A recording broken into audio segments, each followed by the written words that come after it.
นี้เนาะกับช่องจานแล้วชาแนลเนาะวันนี้มีรายงานด่วนเนาะจากโครงการเป็นว่าเมื่อคืนนี้ฝนตกหนักเนาะว่ามีกล้องลูกค้าเสียหายเนาะทางผู้หลักแถวบ้านแถวทางโบโอเนาะวันนี้เนาะมากับช้างกุ้งเนาะจานกุ้งขับรถให้เนาะเดี๋ยวพวกเราไปเบิ่งกันเลยเนาะตามกันว่าชีเป็นยังไงเนาะเดี๋ยวพวกเราเดินทางไปกันเลย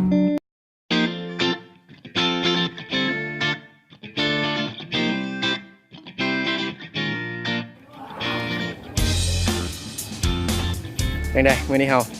เราแปลงกล้องมาติดกล้องให้ลูกค้าหลังจากที่เราเดินทางมายังปุ๊บไววามาฮอดหน้าบ้านลูกค้าแต่ว่าตอนนี้เรายังโทรหาลูกค้าว่าอันใดไปให้ทางโครงการเพิ่นโทรหาลูกค้า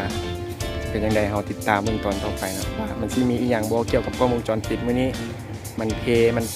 เสียหายบ่อันใดเดี๋ยวพวกเรามาเบิ่งนำกันเลยเป็นจังได๋สร้างกุ้งอะแดปเตอร์หายแล้วตัวหนึ่งมีพอดอะแดปเตอร์บ่โอ้ตัวที่สองมาตายอะแดปเตอร์แม่นหม้อแปลงไฟเนาะจาก220โวลต์เนาะมาเป็น12โวลต์เพื่อไปเลี้ยงกล้องของเขาไข2ตัวแต่เอามาเช็คเบื้องแล้วมันก็เกิดอะแดปเตอร์ตาย2ตัวเนาะเดี๋ยวเขาก็สิได้เปลี่ยนตัวใหม่ใส่อะแดปเตอร์ตัวนี้แม่นใส่มาโดนแล้วเนาะเกือบปีปลายเนาะแต่ทางบ้านเพิ่นนี่แม่นไฟมีอย่างมักกระซากมีอย่างหลายไฟดับตลอดมันก็เกิดการเสียหายขึ้นมาฟ้าห้องฟ้าพาเพราะว่าช่วงหลังแม่นฟ้าห้องอย่างหลายฝนตกหนักเนาะเฮ็ดให้อุปกรณ์เขาเสียหายเนาะเอาช่างกุ้งจัดการเปลี่ยนให้ลูกค้าเพิ่นใหม่เนาะตัวนี้2ตัวเขากดตัวตายออกเนาะเราลองดูที่มันได้มีแสงขึ้นเนี่ยมาใส่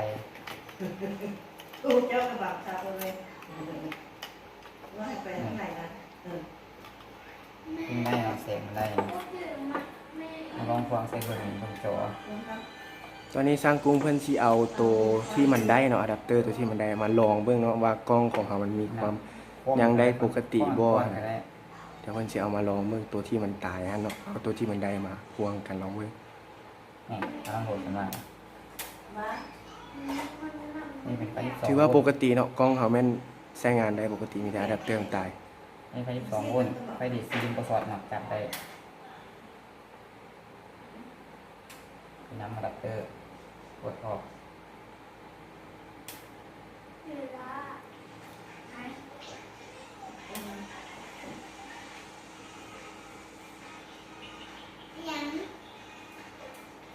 ะ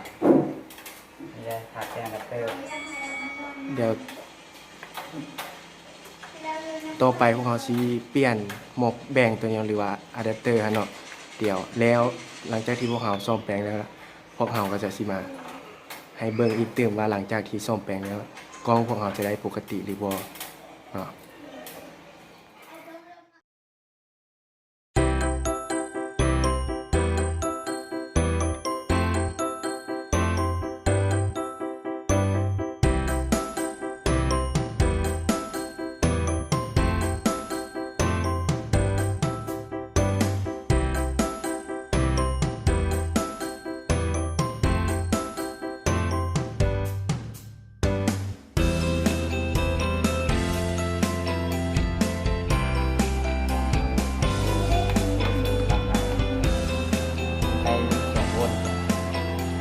หลังจากที่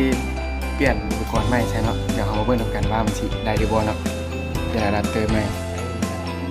สังเกตไฟขึ้นแล้วเนาะถ้าเอาต่อบ่ถึกนี่มันจะไฟกับพริบแน่นอนเนาะไฟจูกันแล้ว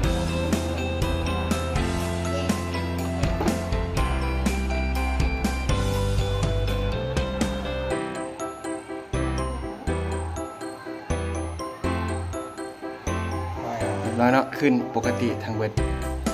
กล้องทางเบิดแม่นสำหรับกล้องรุ่นนี้เนาะแม่นมีทั้งหมด4หน่วยขึ้นไปแล้วเนาะแล้วก็มีกล้อง Wi-Fi อีก2หน่วยนะครับแต่ตัวนี้แม่นเราจะไปเช็คเบิ่งอีกครั้งนึงว่ามันได้หรือบ่เนาะสำหรับกล้องตัวนี้แม่นได้เนาะบ่มีปัญหาเนาะต่อไปก็สิแม่นประกอบเข้าในบล็อกนี่แหละเนาะเพื่อเก็บรายละเอียดอีก เรา ใส่ ร้างกรุงเพิ่นจัดการอีกเติมเนาะเข้าในบล็อกนี้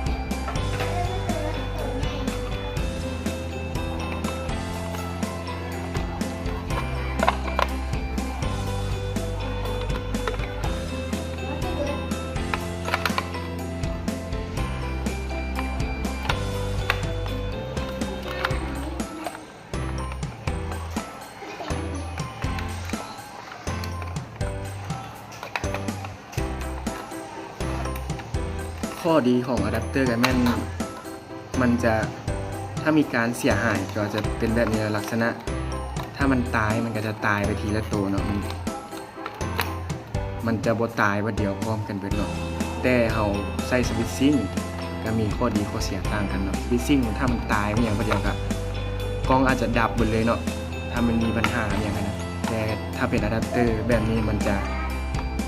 ตายไปจะตายทีละตัวแล้วกล้องอื่นที่ยัง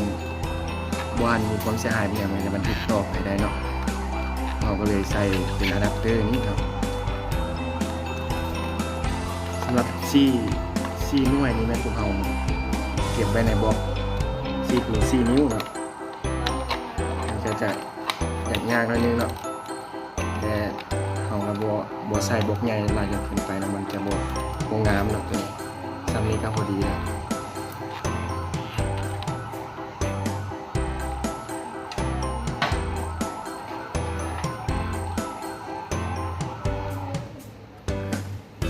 ไปเลยครับปลาเลยครับผม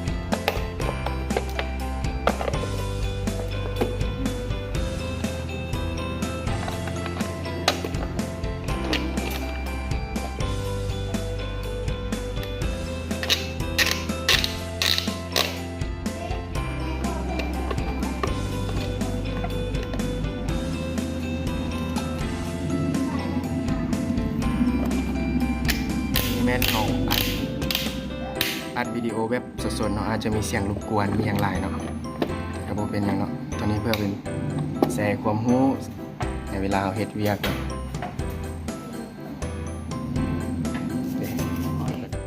สำหรับคลิปนี้ก็ถือว่าเฮียมห้อยเนาะการแก้กล้องเราก็ถือว่าสำเร็จแล้วเดี๋ยวเราเบิ่งคลิปต่อไปว่าเราสิไปแปลงหรือว่าไปอยู่กล้องอยู่งานไหนเนาะงานต่อไปใช่เนาะติดตามชมคลิปอันนี้ก็จบแล้วทำงานนี้เนาะ ไลค์กดแชร์กดติดตามเป็นกำลังใจให้พวกเราในการคลิปต่อไปเนาะขอบคุณ ลู ใจ กค้าเขา